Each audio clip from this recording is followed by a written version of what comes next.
What up, what up, what up, guys? All right, first things first, Patreon people, thank you so very much. You guys are all listed on screen. I don't think I've missed anybody. I've gotten quite a few the last couple of days. Some news on the Patreon. I want to give you guys more because you guys are obviously paying me out real freaking money every month.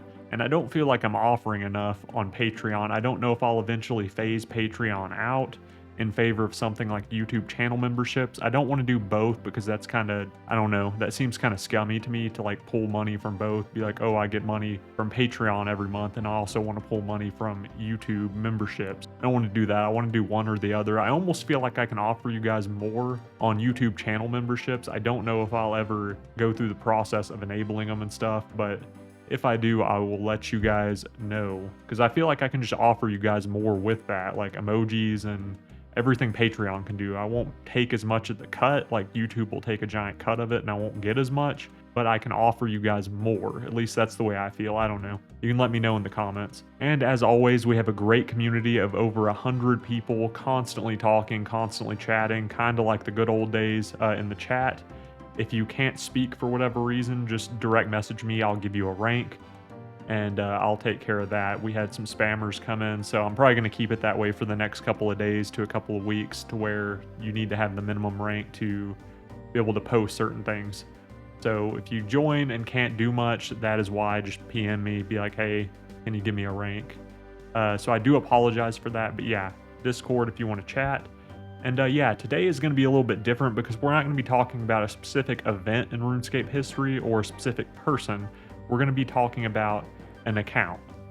More specifically, a type of account that existed prominently. Some of them still exist today, but they were very prominent from 2008 to around 2012, just before Evolution of Combat hit. If you could tell by the title or the thumbnail, most of you guys figure it's going to do with summoning. Well, you would be right. We're going to be talking about summoning pures, summoning tank pures. I'm not going to really focus on a specific type of summoning pure because if I do, and I include footage from a slightly different summoning pure, I don't want people in the comments to be like, oh, you freaking goober, you put in the wrong account. It's just going to be a general overview of summoning accounts. This includes, you know, the one attack, one strength, summoning tanks that had defensive armor like Torags and a DFS, but also high summoning for things like up to a Steel Titan or Iron Titan to do more damage in PvP. And it can also be just any summoning related pure may be featured in the comments. So just a general overview. This was suggested by my boy and patron Balak.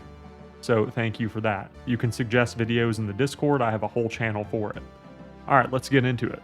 Making a summoning pure was a very, very tedious task because, as most of you know, if you participated in training the summoning skill, you have to collect a bunch of charms. You can't really do that effectively with just an account that has high defense and no attack and no strength.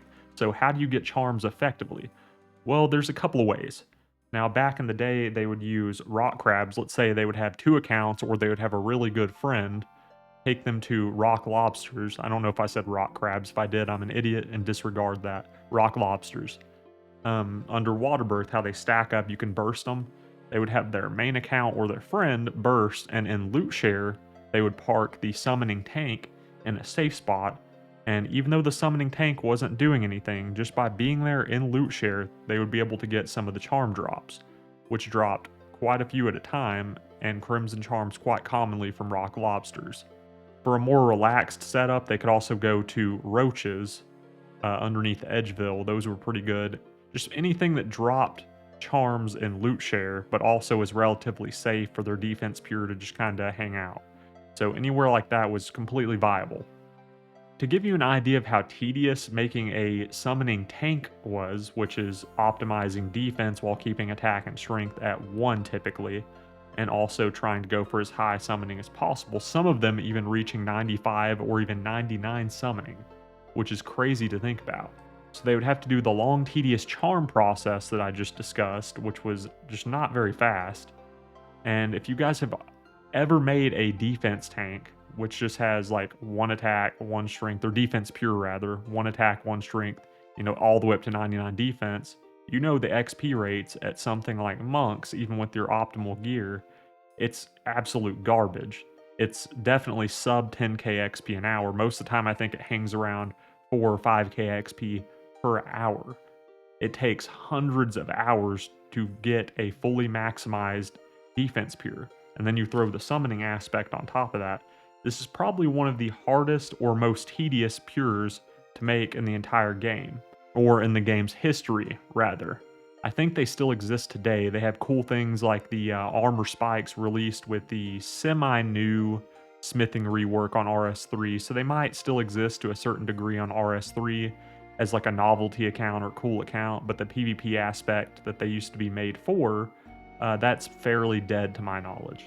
So why on earth would someone ever want to do the tedious process of getting their defense up, as well as summoning, on a pure account? Well, at certain combat brackets, the Iron and Steel Titan, prominent ones that could do the highest damage, if you timed it correctly and used the special move scroll at the right time along with your regular hit, or let's say you threw a DFS fireball, you know, when you operate the shield, you could stack someone out with multiple 20s in one game tick, and at certain combat brackets, that was extremely deadly. On top of that, just the PvP usage, you had the prestige, because other people at the time knew it was a very hard and very unique account to make, so there was a prestige factor as well. They were viewed as very cool accounts. And as most of you know in RuneScape, looking cool is about 80% of the battle, and if you look cool, you're doing something right. Another type of account that was fairly interesting that I came across on my research was not just a summoning tank. It was an account with moderate, you know, not too impressive combat stats for the most part. They would PK with like Ice Blitz, maybe some of them had Ice Barrage. Typically moderate hitting stuff, some of them would use a Rune Crossbow. You know, their stats weren't too crazy, but what was cool is they would use like a Rune Crossbow and hit like a 30, for example, then use the Titan and just stack out. So they made up for their moderate stats, you know, not too great stats for PvP. They made up for it by having that Titan, you know, usually having 95 plus summoning and just using the collective, you know, moderate damage 20s and 30s to just stack people out. It was very cool to see.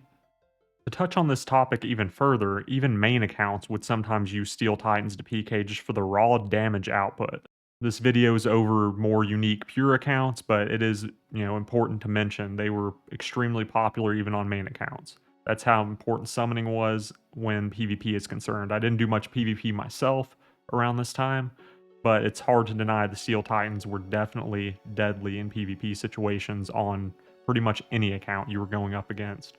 And nowadays, like I briefly mentioned, I don't think they're as common. I did see a few screenshots and a little bit of footage here and there of, you know, these summoning pures still existing to a much smaller degree and getting things like 120 summoning. Insanely impressive when you consider the amount of time put in. Absolutely insane, and, you know, major kudos to anyone who has one of these accounts. They were a very unique account that took many hours to create, often numbering in the hundreds and hundreds of hours. When Pking was prominent on RS3 pre-EOC, these accounts were probably a load of fun to play. I wish I had made one. With some of the interesting fairly recent additions, such as those spikes I covered, as well as other methods to get the charms, such as charm sprites, they probably are still a viable and fun account to make. So as you can see, there are many ways to create one of these accounts nowadays. It's just, what is the end goal other than prestige?